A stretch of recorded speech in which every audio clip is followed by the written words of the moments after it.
Muy buenos días, bienvenidos a su espacio de encuentro económico, encuentro con Julio Villagrán. Estamos ya en una mañana de viernes, una semana acelerada, así como todos los días en nuestro país. Siempre hay muchas actividades en el país, pero hoy estamos con una propuesta nueva. Me acompaña en el estudio mi buen amigo Fernando González, ex gobernador de San Salvador y ex diputado también del CD. Me acompaña, vamos a platicar con Fernando. Siempre es importante, interesante el análisis que nuestro amigo Fernando González tiene del país, de los problemas que todo mundo está hablando en este momento. Fernando, buenos días, gracias por aceptar esta invitación. Buenos días, Julio. No, al contrario, muchas gracias por la invitación para compartir este momento contigo. Ya estás pensando en la montaña, ¿te quieres ir a la montaña ya? Bueno, de hecho ya es un hábito casi, sí, tenés razón. Ya los salvadoreños... por más días, ¿verdad? Por más días, por más días. Esperamos que te ayude la reflexión también allá en... Hay que hacerla. ¿Cómo ves el país? ¿Cómo ves después del 4 de marzo? Ya las cosas ya se van asentándose, los partidos están definiendo algunas cosas. ¿Te sorprendiste de lo que pasó? Bueno, sorprenderme tal vez no, pero no en la dimensión que yo esperaba que eso sucediera. La verdad es que el mensaje fue tan contundente que los partidos que salieron afectados en esto no tuvieron oportunidad, yo creo, en ese momento ni de recapacitar para ellos mismos de lo que estaban haciendo. Tanto es así que el FMLN tuvo que suspender toda actividad ese día y no aparecieron sino hasta como 72 horas después dando un comunicado. Y los partidos pequeños, que dada la abstención y el voto nulo, también sacaron bastante provecho de la situación. Arena, por su lado, tampoco se esperaba tanta abundancia perdón, de diputados, y eso creo que sorprendió a propios y extraños. Yo no me esperaba tanta baja de la votación del FMLN, aunque sí era previsible. Y también bajo Arena.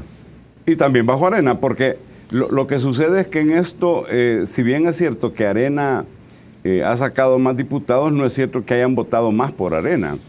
Lo que ha sucedido es que, como dice un amigo mío, Arena ganó la lotería sin comprar billetes, ¿verdad? Porque lo que pasó allí fue que no hubo abstención y hubo también voto nulo, y eso marcó totalmente la diferencia. Que fueron de las novedades, digamos, de la votación, ¿verdad? Es decir, ellos ganaron mucho más diputados con menos votación. Sí. Y lo que pasó también con otros partidos. El caso de Chalatenango, por ejemplo, a mí me desubicó que el diputado del PCN fuera de los más votados en Chalatenango.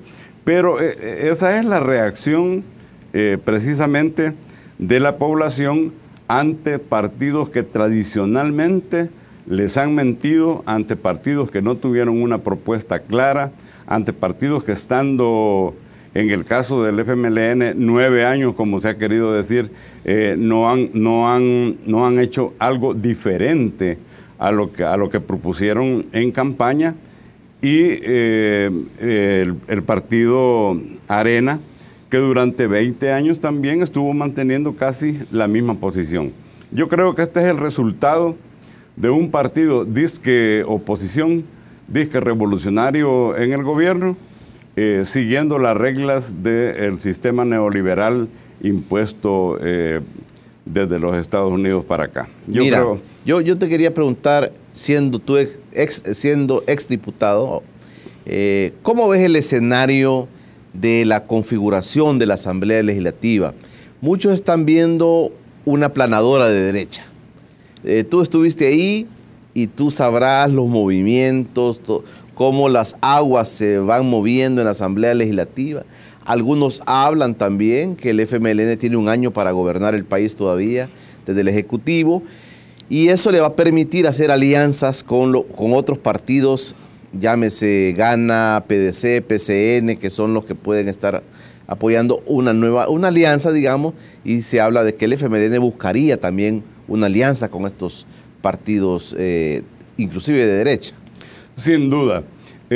Si uno lo ve en términos aritméticos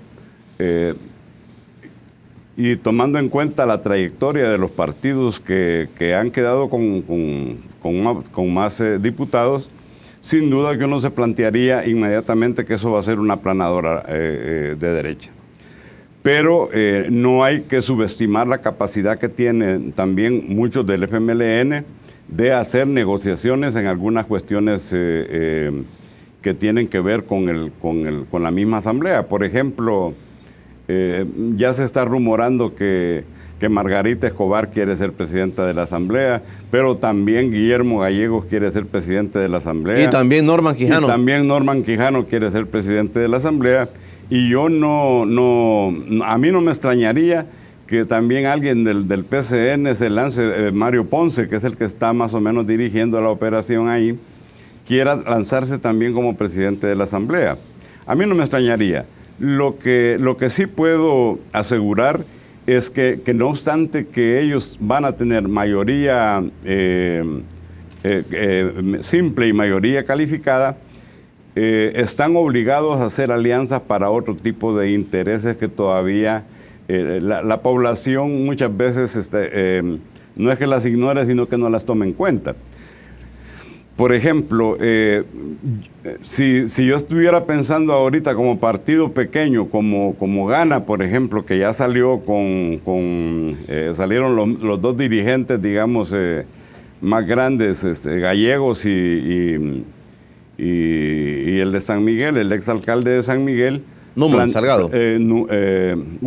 Will Salgado, diciendo de que ellos van a correr por la presidencia solos. Entonces, esas inclinaciones así, esos deseos expresados ante la población, dan a entender de que ellos no van a hacer una alianza entonces con la derecha, porque la derecha busca exactamente el poder absoluto en este caso.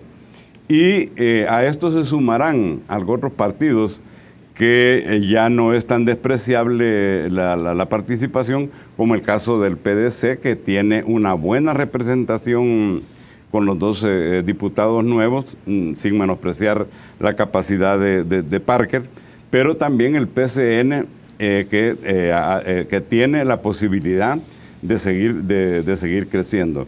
Yo creo que no es que tengan la sartén por el mango. Si bien es cierto, como digo, que la aritmética permite hacer ese análisis, no es menos cierto que hay intereses ocultos detrás especialmente detrás de las elecciones de segundo grado, y intereses también de los grupos de poder que están alrededor de los partidos políticos, que van a tender a hacer alianzas para que puedan tener también ellos un crecimiento en las próximas elecciones o en las elecciones presidenciales. Otro escenario que se está dibujando es el escenario de lo complicado que va a ser, por ejemplo, para el gobierno y el partido de gobierno, gobernar en este año. Algunos dicen Arena se va a oponer a todo, Arena se va a oponer, por ejemplo, al tema del presupuesto, el tema de la ley de agua, peligra que pase una ley de agua que beneficie a los sectores privados del país. Estas cosas se están diciendo, Fernando, pero también algunos analistas nos han dicho aquí en el set que no es tan fácil también para Arena ponerse en un año preelectoral, ponerse en una posición de que yo me la desquito, que yo voy a la revancha, porque vienen las elecciones para presidente. Exactamente. Yo creo que ellos tienen un año muy difícil y que ya comenzaron a hacerlo, ¿verdad?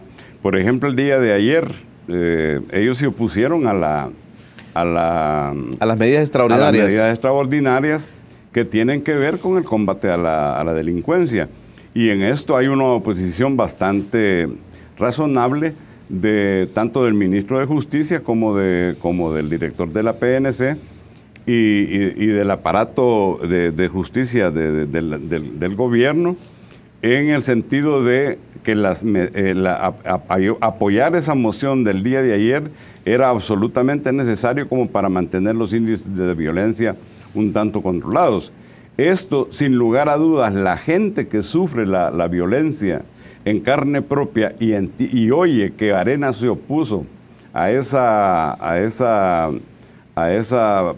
posición del partido de gobierno, va a tener unas reacciones, va a tener reacciones. La ley de agua, sin duda, ahí el que paga la orquesta pide la música, y la ley de aguas la van a hacer, ¿cómo le llaman ellos? De asocios público-privados, que en suma es la privatización del agua. Pero a eso le van a dar porque el mandato de los grupos de poder es esa. Y allí el papel de los partidos, estos otros que te decía, en cuanto a la oposición a ciertos temas que van a ser de interés nacional. Por ejemplo, el día de ayer estaba viendo que el virtual candidato del FMLN, Gerson Martínez, le hizo una propuesta bastante consistente, diría yo, al presidente de la República de las cosas que hay que hacer en el año que les queda para gobernar. Si eso fuera asumido con responsabilidad, pondrían aprietos al principal partido de oposición en este momento. Es decir, Arena lo pondría en aprietos, porque hay cuestiones como los subsidios, hay cuestiones como la misma ley de agua, las peticiones concretas ya de los sectores. Por ejemplo, los cañeros ya hicieron propuestas concretas que hay que solventarles en el corto plazo, porque en un año puedes quebrar a un sector, ¿verdad? Tal como están ellos. Hay varias propuestas que van a necesitar del concurso de los votos de la oposición política para poder resolverlos, y de interés popular. Claro. Vamos a ir platicando, vamos a hacer un corte, Fernando. Vamos a ir platicando. Yo quiero que también me ayudes y nos ayudes a ver tu posición sobre aquellas cosas que los diputados ofrecieron. Casi poco se conoció de propuestas, digamos, en el plano legislativo, pero aquellas cosas que la gente también está diciendo, mire, es lo mismo de siempre, van a llegar a enriquecerse, van a llegar a tener sus seguros, sus vehículos. Entonces, ¿qué puede cambiar en la Asamblea Legislativa o qué debería cambiar, según tu parecer, en esta nueva legislatura? Eso quiero que platiquemos cuando regresemos después del corte. Quédese con nosotros. Estamos de regreso en Encuentro con Julio Villagrán esta mañana de viernes, platicando con Fernando González, exgobernador de San Salvador y exdiputado del CDE también. Fernando, ¿qué novedades crees tú que debe haber en la Asamblea Legislativa o qué nos vamos a enfrentar? Inclusive hay un diputado independiente por primera vez en la historia del país, ya estuvo con nosotros dándonos sus opiniones sobre el papel que debe desarrollar, pero también la derecha se reconfigura, el PCN resurge nuevamente un poco, respira, el PDC respira también, ¿verdad? Gana, se mantiene casi en sus mismos niveles, pero ¿tú crees que realmente habrá novedades en la Asamblea Legislativa? No, Julio. Yo no creo de que haya, que se vayan a ver cosas que se prometieron en las campañas. Para mí, eso es pura demagogia. O sea, lo que va a pasar es simplemente que alguien va a justificar que, por ejemplo, la presidencia de la Asamblea necesita gastos de representación y necesita esto y necesita el otro. Y lo que pasa, Julio, es que los cargos en la Asamblea Legislativa no son cargos simplemente porque se los peleen, porque yo quiero ser el presidente de la Asamblea y hacer algo mejor. O sea, tradicionalmente el presidente de la Asamblea Legislativa ha gozado de privilegios extraordinarios. Yo fui testigo, por ejemplo, en una visita que hicimos a un país que necesita el voto del país en la ONU. de decir, mire, hemos abonado en su cuenta cierta cantidad de dinero para el voto de la ONU. Entonces, ese ¿a un diputado? Al presidente al presidente de la Asamblea Legislativa le dijeron. Le dijeron, mire, hemos depositado en su cuenta una cantidad para el voto en la ONU. Entonces, eso ha sido una tradición. Además de eso, quienes llegan a buscar al presidente de la Asamblea, los grupos de interés que lo llegan a buscar, y no lo llegan a buscar porque van a hacer cosas buenas, lo llegan a buscar porque simplemente necesitan favores. Necesitan favores que se traducen en beneficio de las corporaciones. Por ejemplo, la mayor reserva de agua potable de este país, que estaba ubicada precisamente justo pegado al Jabalí, en Nejapa, digamos, en la zona del Playón. En la zona de Nejapa. Esta reserva pertenecía a una cooperativa. La retomó el ISTA. Precisamente yo estuve peleando con esta cooperativa para que se les quedara, porque yo sabía lo que había en el subsuelo de ese lugar. Y de repente esta reserva se la vendieron a una transnacional mexicana, y luego supe que también tenía intereses allí el monstruo de la Coca-Cola. Entonces hay cuestiones que se deciden a ese nivel sin que trascienda mucho a nivel popular, y esos favores se hacen a través de las juntas directivas de la Asamblea Legislativa, dependiendo de las comisiones donde uno esté. Tú te recordarás cuando se intentó bajarle el precio a la gasolina, cuando aquellos precios exorbitantes de $5 y algo, que el PCN nos había ofrecido la ayuda a los partidos de oposición, y íbamos a intentar bajarle las utilidades a las petroleras. Ese día se repartieron ahí en la Asamblea,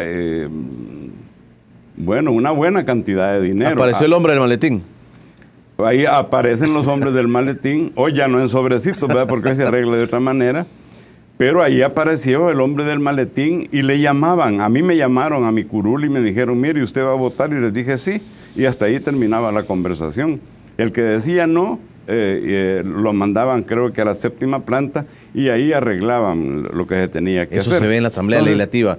En la Asamblea Legislativa, o sea, en el tiempo que yo estuve, eso es normal, digamos. Es normal eso en la Asamblea. Eso es normal. Que llegue gente a dar dinero a cambio de favorecer en la votación. Ellos tienen sus propios negociadores. Y ya saben a quién dirigirse, cómo dirigirse y cómo arreglar las situaciones. Yo parece que te comenté en la entrevista anterior que un diputado suplente llegó molesto a mi curul a decirme, mira, a mí me han dado solamente $15,000 porque soy suplente, y al propietario le dieron $25,000, llegó molesto. Esas son votaciones en las que se necesita el concurso de otras fuerzas políticas para hacer una determinada situación. Entonces, a mí me parece que... La corrupción en la Asamblea no se va a eliminar, Fernando. No se va a eliminar porque es una cuestión producto del sistema. Ya es parte del sistema. Es parte del sistema. Eso no se va a eliminar. En el caso de cuando nosotros estuvimos, la fracción de nosotros se dio cuenta de muchas cosas, incluyendo una que nos dimos cuenta de que alguien estaba yendo a cobrar por los votos de nosotros a Capres. Y en ese entonces el jefe de fracción, Héctor Silva, se molestó y me dijo, si esto es así, yo renuncio inmediatamente. Y después averiguamos. Y ciertamente alguien bien ligado al partido estaba yendo a pedir favores a Casa Presidencial. Yo mismo fui objeto de una oferta que hubiera cambiado radicalmente el rumbo de mi vida. De tu vida. Entonces, no estuvieras aquí con nosotros. No estuviera aquí. O estuviera preso o estuviera en otro país. Y así como ¿Qué te llegaron a decir? Bueno, ellos necesitaban el voto mío para la reelección de un fiscal.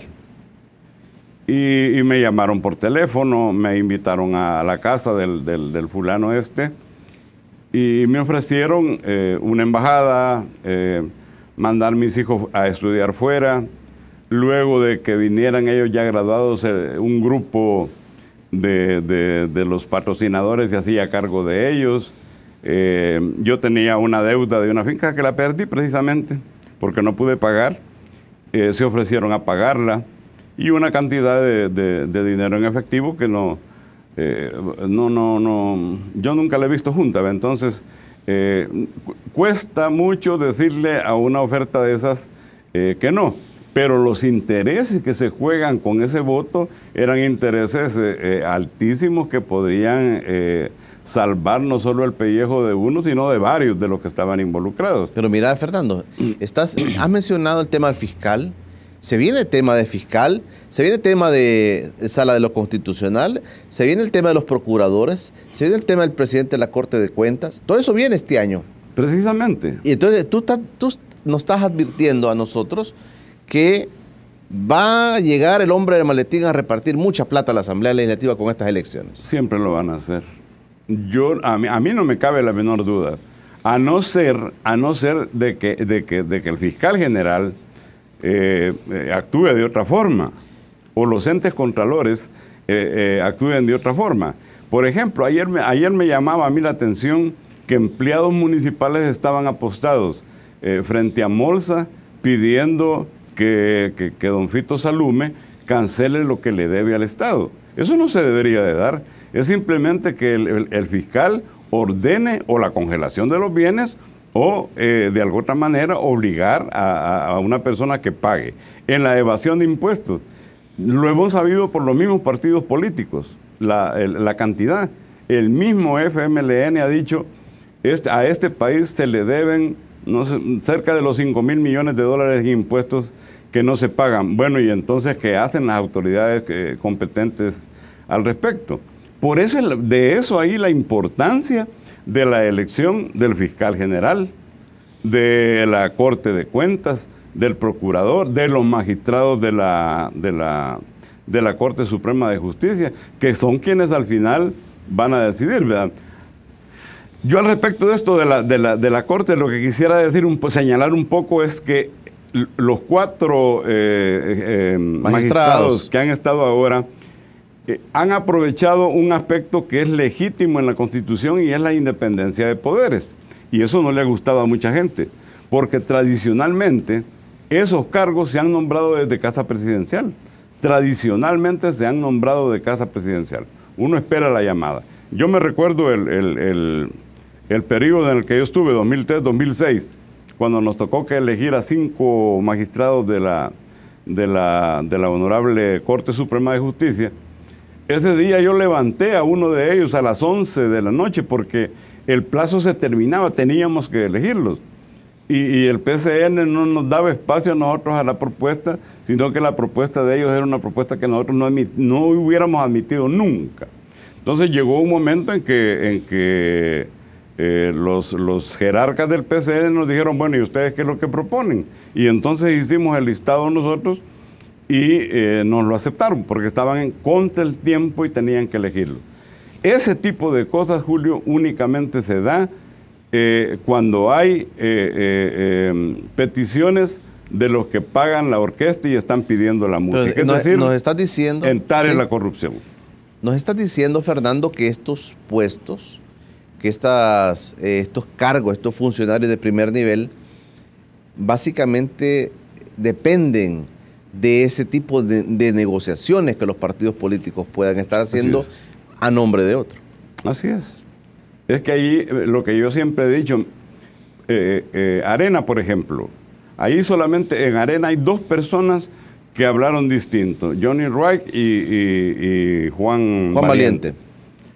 Johnny porque es parte de los que pagan la orquesta y Juanito por el apoyo que tiene de otros grupos de poder. Pero el resto únicamente son gente que traslada las peticiones de los grupos de poder.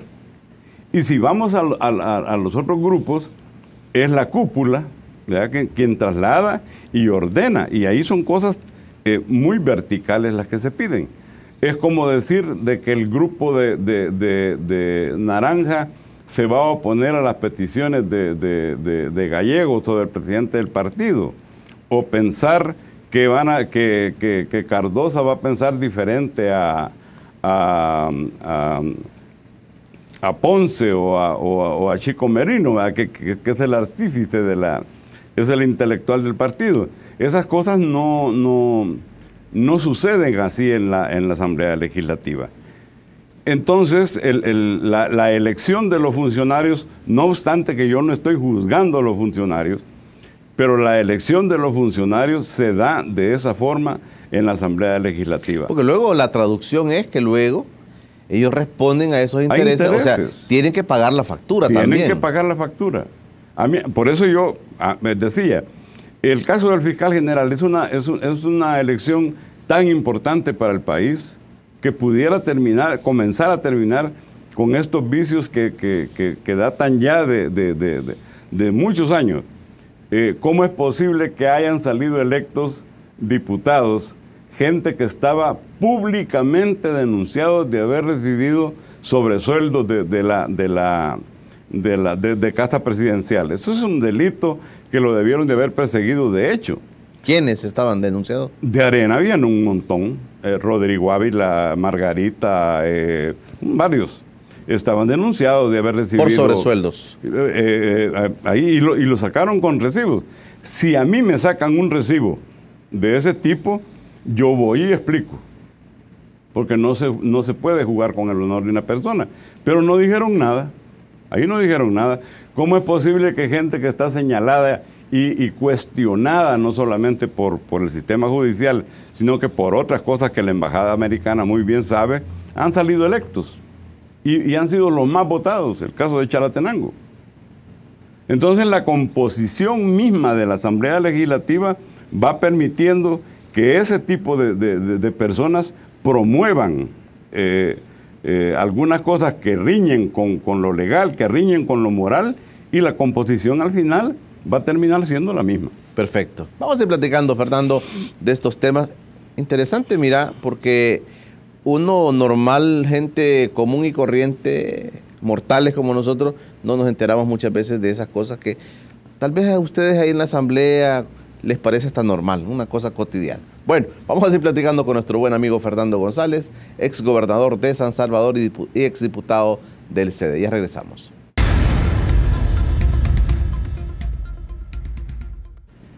En estas vacaciones no se pierda la tercera edición de la Restaurant Week. Los restaurantes de prestigio que aparecen en su pantalla tienen promociones especiales para usted y su familia. Por favor, aproveche en estas vacaciones participar de la tercera edición de la Restaurant Week. Promociones para su familia, para que usted pueda compartir con ellos en esta época de vacaciones. Hoy platicamos con el exdiputado y exgobernador de San Salvador, Fernando González. Bueno, ya nos metimos una cámara al interior de la Asamblea Legislativa con Fernando y nos está ilustrando qué es lo que pasa y que uno muchas veces no se da cuenta. Pero mira, Fernando, yo te quiero decir, hay sectores de la vida nacional preocupados por la situación de cómo se va a configurar la Asamblea. Te lo digo porque he conocido gente que se me está acercando también diciéndome que existe preocupación por algunas demandas planteadas ellos anteriormente. Decir, mire, la Asamblea va a haber un pleito ahora que no se va a entender y a lo mejor nuestras demandas, nuestras peticiones no se cumplan. Lo que pasa, Julio, que las demandas de los sectores caen hasta en un cuarto, quinto grado de importancia de las cosas que como país se tienen que resolver. Y hablo de esto no porque no sean importantes. Digo esto porque hay intereses macros a los que les interesa jugar otro tipo de cosas. Te voy a poner un ejemplo. Los cañeros.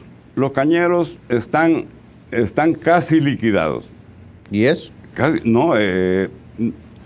el azúcar, el precio internacional del azúcar ha bajado, no les pagan lo que les tienen que pagar, no hay una definición en la Asamblea Legislativa de cuánto les van a pagar por la generación eléctrica, porque ahora el boom de la caña ya no es simplemente el azúcar, al precio internacional, sino que es la generación, la biomasa, Sí. que eso le pertenece también a los cañeros, porque en la ley se establece claramente, te lo digo con propiedad porque Claro. esa ley fue hecha por un grupo en el cual yo estuve, les pertenece el 44.5 a ellos. Pero de la generación eléctrica, que es de lo que están ganando un montón los ingenios, no les están dando participación y eso está puesto en la Asamblea Legislativa. Eso no se va a mover. Eso no se va a mover porque hay otras cosas de más importancia.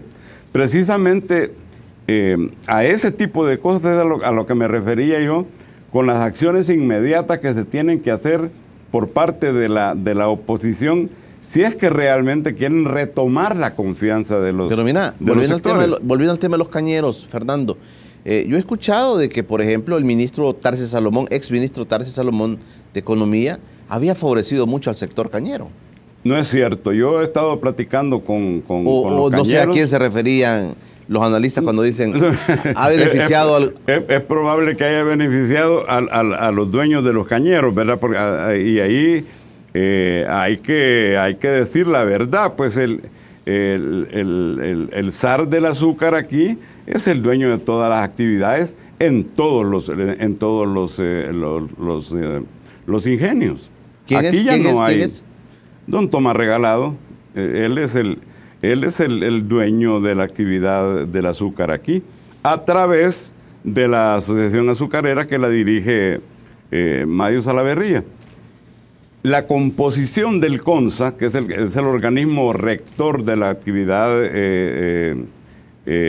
tanto agropecuaria como industrial de la caña de azúcar, tiene 3 votos en contra de los cañeros y ellos tienen 2 votos que los anulan automáticamente. Tan es así, Julio, que en una ocasión cuando se iba a discutir un tema muy sensible para los cañeros, estuvo presente el ministro Tarsis Salomón, junto con un muchacho de apellido Vértiz, creo que tienen ahí, y el ministro de Agricultura, y parece que hubo una confrontación de intereses, pero no pasó nada más. A mí me extrañó porque la última vez que yo estuve como asesor del ministro de Agricultura en la Asamblea para defender el caso de los cañeros, ahí estaba el actual ministro de Agricultura y hizo señalamientos bastante fuertes en contra de la industria, de los industriales de la caña, a tal grado que les dijo, miren, eso se ha estado manejando en forma feudal, pero ahora que es ministro no traduce la preocupación de la Asamblea en hechos en favor de los cañeros. Entonces hay como una doble moral, claro, en esos cargos. Y uno de los señalamientos, Fernando, perdón, uno de los señalamientos que han habido en este declive del FMLN en su votación es que los funcionarios respondieron a los intereses más bien hablan del ex ministro de Hacienda, del ex ministro de Economía, que han favorecido los intereses de las grandes empresas del país, de los grandes capitales del país, pero no han favorecido a los pequeños y a los medianos empresarios. Pues yo creo que un poco contradictorio eso, pero sí. La crítica es valedera, por eso precisamente decía yo, y lo he dicho en todas las entrevistas que he tenido, de que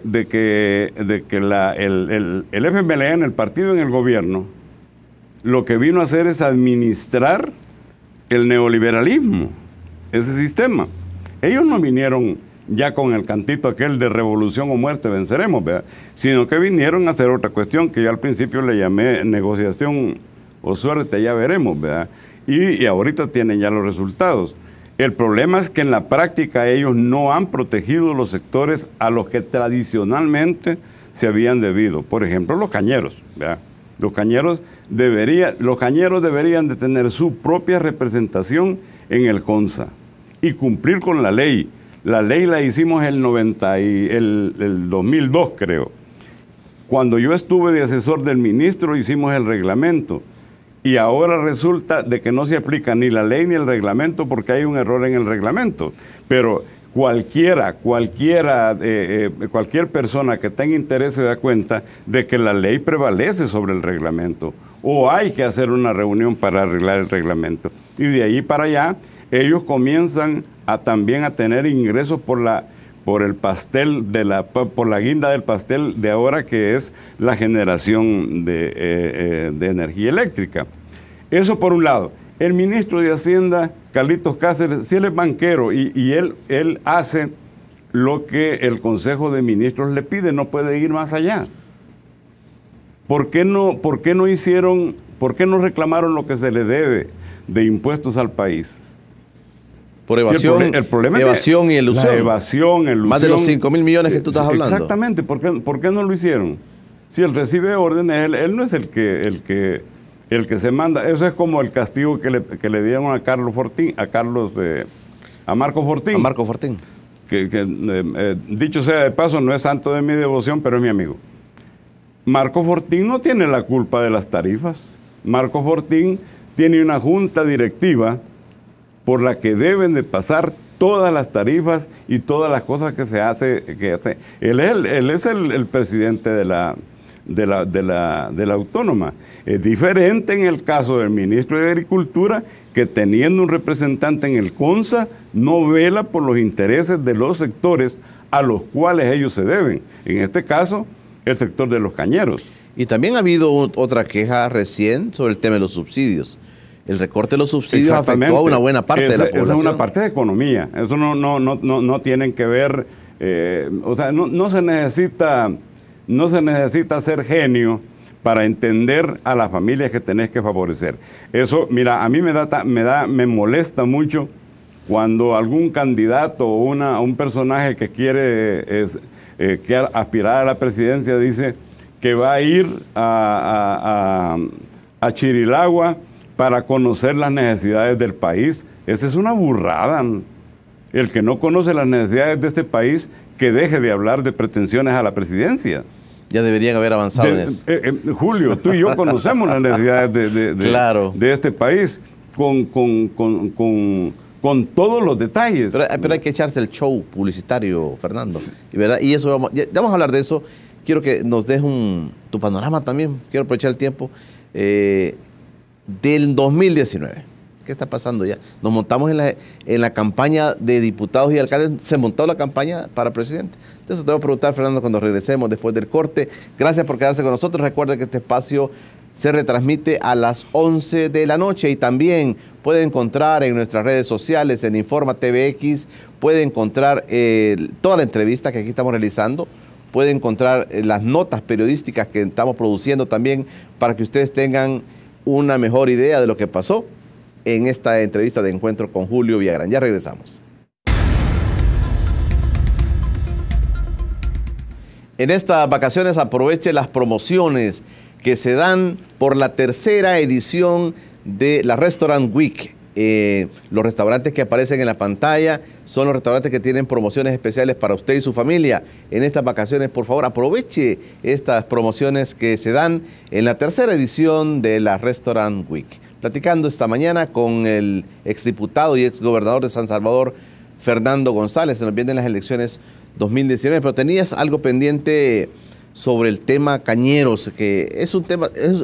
me vas a hacer un poco de apoyo también, Fernando, te lo estoy diciendo para que me traigas al sector cañero, de los cañeros, y también estamos pensando traer a los cafetaleros también, claro, ¿verdad? Para que estén y que nos den sus puntos de vista. ¿Cómo no? Porque en años se pone bastante complicado. Pero algo me ibas a decir sobre el tema de los cañeros. Solamente complementar con esto. Los cañeros ya le hicieron llegar una petición concreta a la viceministra, a la ministra de Economía, mis saludos a Luz Estrella, donde ellos le piden ya estar representados en el CONSA para comenzar a solventar sus problemas. Ya tienen la petición. ¿Pero por qué estaban fuera? ¿Perdón? ¿Por qué estaban fuera ellos? No es que estén fuera. Lo que pasa es que, por ejemplo, este muchacho Berti, que es de Economía, que asesor es el que había nombrado Tarsis Salomón, a él le dan órdenes desde otro lado y no cumple con las necesidades que le expresan los cañeros en en el seno del CONSA. Ahí hay 5 representantes. El representante de Economía tiene doble voto y el de Agricultura, eso hace 3 votos. Entonces 3 contra 2 podrían arreglar la situación de los cañeros definitivamente, de una vez y para siempre. Pero el que está ahí, el representante de Economía, no vota a favor de los cañeros, sino que vota en contra de los cañeros. Entonces ya los cañeros ya ahorita ya le hicieron una petición concreta, ¿verdad? Bueno, vamos también a traer a la doctora Luz Estrella Rodríguez, una buena amiga, para que nos platique de los temas que ya la gente ha comenzado a plantearle, a demandarle. Se nos viene el 2019, Fernando. Se vienen las elecciones presidenciales, hay movimientos de ajedrez, las cosas no están todas dichas. Por el FMLN, Gerson Martínez se perfila para ser el candidato único, aunque él dice no quiero ser candidato único. Por Arena, se dice Arena tiene ya los dados cargados y Callejas va a ser el candidato, dicen algunos, aunque Simán se ha puesto muy a la par de él. Y por otro lado también está el tema Nayib. El tema Nayib que se ha discutido tanto en estas elecciones, además parece una discusión donde él juega y participa y realmente no estaba participando. Mira, el caso del FMLN, yo creo que allí lo que hizo el presidente con el anuncio de los cambios, mejor no hubieran dicho nada, porque allí es más de lo mismo. Ahí no va a haber ningún cambio con respecto a la posición del gobierno en adelante. Ahí más bien lo que tienen que hacer es lo que te decía al principio, tienen que correr a hacer cosas milagrosas, como el caso de los cañeros, como el caso del café, como el caso de los subsidios, bueno, como todas las cosas que muy bien Gerson les ha señalado. Que no va a haber, que él no quiere ser candidato único. Gerson bien sabe que ahí las cosas se manejan verticalmente. Ahí son más militarizadas que incluso en el caso de la derecha. En el caso de Simán, yo creo que no tiene nada que andar haciendo. Él anda conociendo y haciendo turismo en todos los países. Ahí está cantado que el que va a ser el ungido es el que trajo a los que quieren explotar aquí la minería y al otro, al socio de él, que es el señor Clinton, que va a ser el verdulero, el señor Callejas. A mí no me queda claro eso. Ahora, ¿tienen ellos el beneplácito de la gente para ser electos presidentes? Ninguno de ellos. A no ser de que cumplan con ciertas cosas que son de exigencia popular.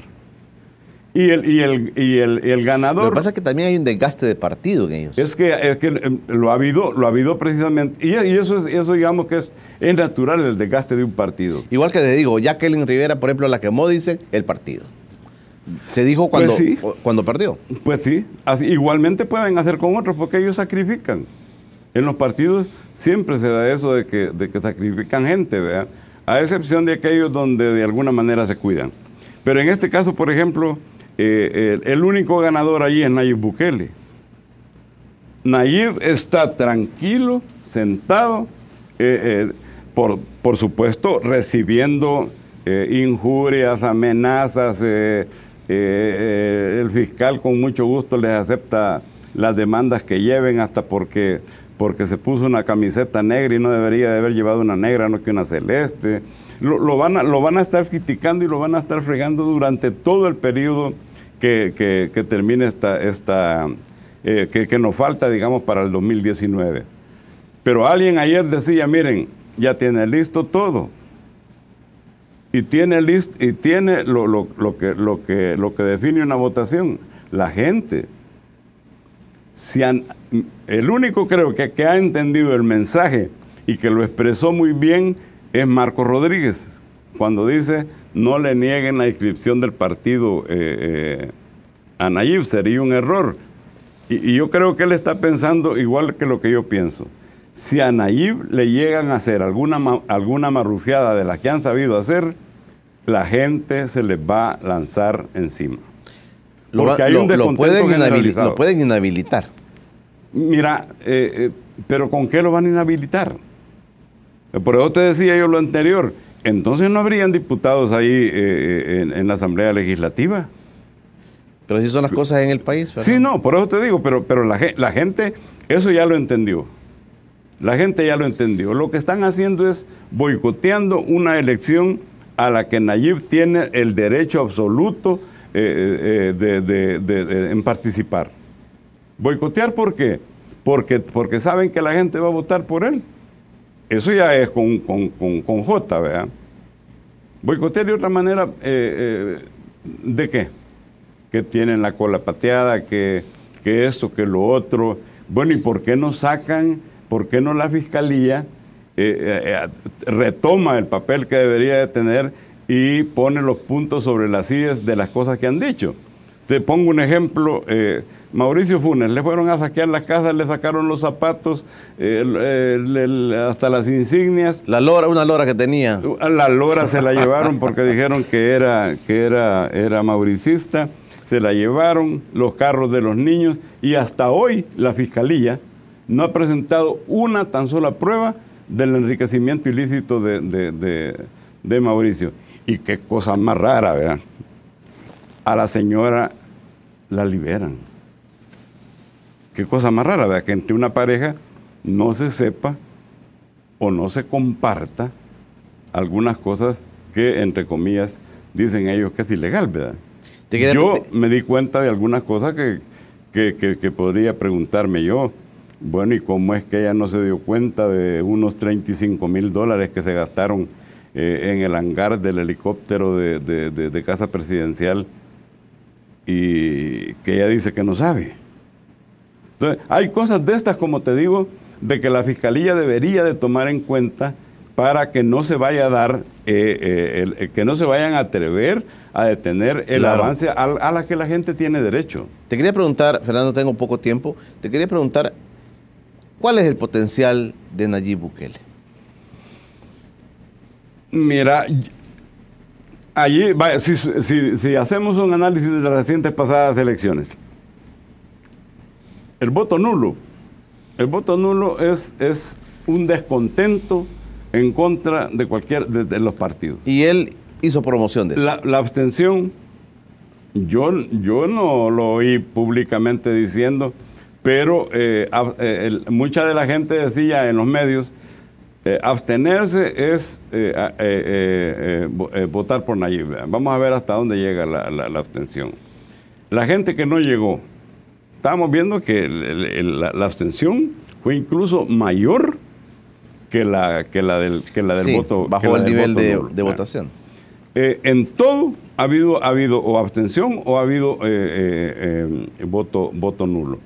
Ese es un capital de Nayib. Pero además de eso, hay gente que por primera vez va a votar o van a votar en el 2019 y no votaron en esta ocasión, que se reúnen.